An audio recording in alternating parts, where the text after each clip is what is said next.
Νικίτα 550. Με την πολυετή παρουσία στον χώρο του πολυεστερικού σκάφους αναψυχής και όχι μόνο, το ναυπηγείο Νικίτας είναι γνωστό για τα ποιοτικά σκάφη που κατασκευάζει. Φέτος, στο Ναυτικό Σαλόνι Αθηνών, η εταιρεία θα παρουσιάσει δύο νέα μοντέλα. Το Νικίτα 450 που κατασκευάστηκε τον Μάρτη και παρουσιάστηκε σε προηγούμενο DVD και το 550 που κατασκευάζεται εδώ και ένα περίπου μήνα.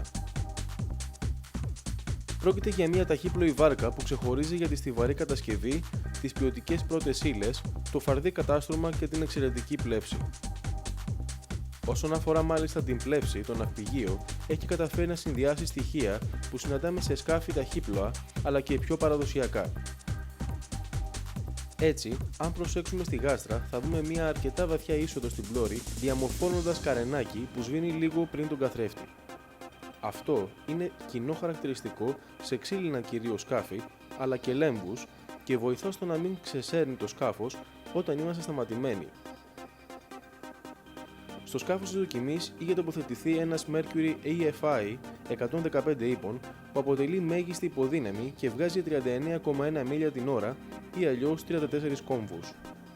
Το 550 έχει δύο ατού, το μεγάλο φάρδος σε σχέση με το μήκος του και το κάθισμα διακυβέρνησης που πέρα από αισθητικής πλευράς είναι πολύ χρηστικό, ιδίως στους φίλους του ψαρέματος που θα εκτιμήσουν την δεξαμενή για το ζωντανό δόλωμα και τις δύο καλαμοθήκες στις μπάντες του.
Το κάθισμα που είναι ενσωματωμένο με την κονσόλα ανοίγει σε μορφή γωνίας, αποκαλύπτοντας τον τεράστιο αποθηκευτικό χώρο στο εσωτερικό της, καθώς και ένα δεύτερο ταμπούκι που μας προσφέρει πρόσβαση και πλευρικά της κονσόλας.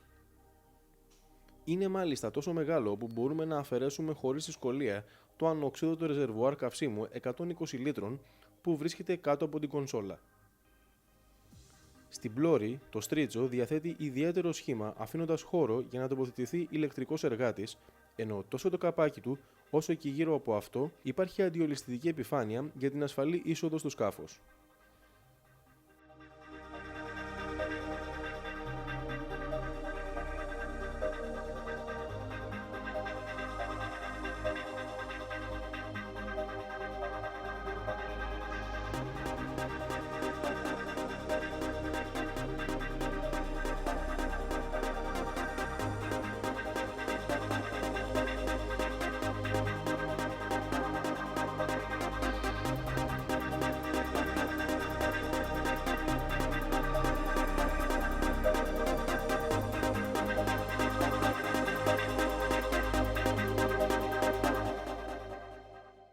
Παρόλο ότι η 115 ύπη είναι η μέγιστη υποδύναμη, το 550 δεν ορθοπλώριζε απεναντίας από τις 2.600 στροφές και μετά είχε αρχίσει να πλανάρει στους 10,5 κόμβους, ενώ στις 3.200 και πάνω το σκάφος πλάναρε κανονικά, ταξιδεύοντας έως και τους 34 κόμβους.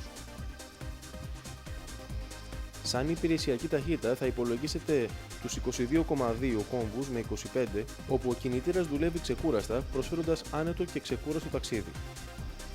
Κατά τη διάρκεια της δοκιμής στο σκάφος ήμασταν δύο άτομα. Η προπέλα ήταν 15 αλουμινένια και εκτός του εξοπλισμού είχαμε 70 λίτρα κάψιμα. Το 550 δεν είναι απλά ένα ακόμα πετυχημένο μοντέλο της εταιρείας Nikita Bows, αλλά και ένα δείγμα του τι θα περιμένουμε από το ναυπηγείο στο μέλλον.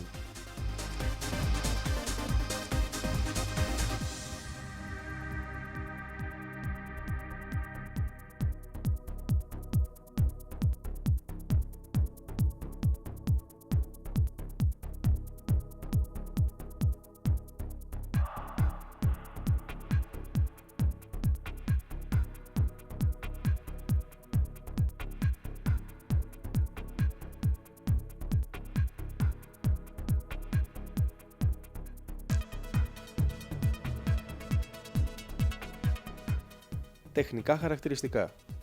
Μήκος 5,53. Πλάτος 2,40. Βάρος 800 κιλά. Μηχανή έως 150 ύπους. Αριθμός ατόμων 9. Μέγιστο φορτίο 862 κιλά. Κατηγορία σε ε.